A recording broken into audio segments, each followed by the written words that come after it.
के किसी भी कोने में रहने वाला सनातन धर्म का उपासक इस आरती के बिना अपनी प्रार्थना अधूरी समझता है। रोजाना करोड़ों लोग इस आरती से प्रभु की अर्चना करते हैं। एक एक शब्द आत्मा को स्पर्श कर जाता है। लेकिन क्या आप जानते हैं कि इस आरती के रचयिता कौन थे?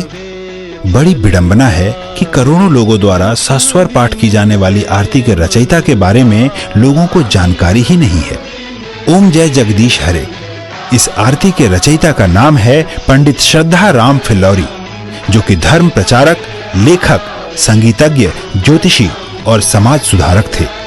इस विश्व प्रसिद्ध आरती की रचना उन्होंने सन 1870 में की थी। सिर्फ रचना ही नहीं, धुन भी उन्होंने ही तैयार की थी।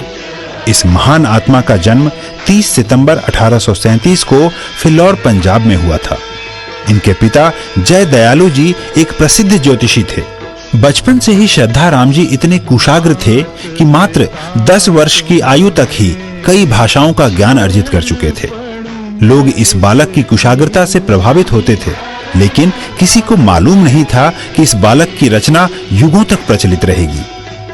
अद्वितीय लेखक पंडित फिल्लौरी को सर्वप्रथम हिंदी उपन्यास भाग्यवती लिखने का श्रेय भी जाता है। उन्होंने बाइबल का भी आंशिक अनुवाद गुरुमुखी में किया था।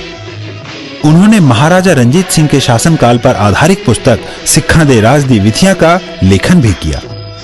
इसके अतिरिक्त पंजाबी बातचीत, सत्य धर्म मुक्तावली, शतोपदेश, सत्यामृत प्रवाह और सलय प्रवाह नामक पुस्तकों का लेखन भी किया।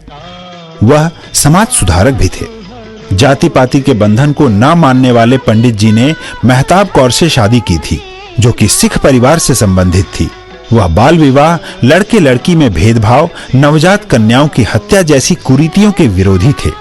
उन्होंने स्त्रियों को समान अधिकार दिलवाने और उनके शिक्षा का समर्थन एवं प्रचार भी किया। पंडित श्रद्धाराम फिल्लौरी 1857 के प्रथम स्वतंत्रता संग्राम से प्रभावित होकर लोगों को एकत्रित करके देशभक्ति की गाथाएं सुनाते थे। अंततः ब्रिटिश सरकार ने उन्हें फिल्लौर से पलायन करने का हुक्म दिया। वह पहले अमृतसर और फिर लाहौर पलायन कर गए। अद्वितीय आरती के रचयिता पंडित श्रद्धाराम फिल्लौरी यद्यपि हमारे बीच सशरीर नहीं है, परंतु आत्म विभोर करने वाली जगत के ईश का गुणगान करने वाली आरती के प्रत्येक शब्द में उनकी छवि विराजमान है।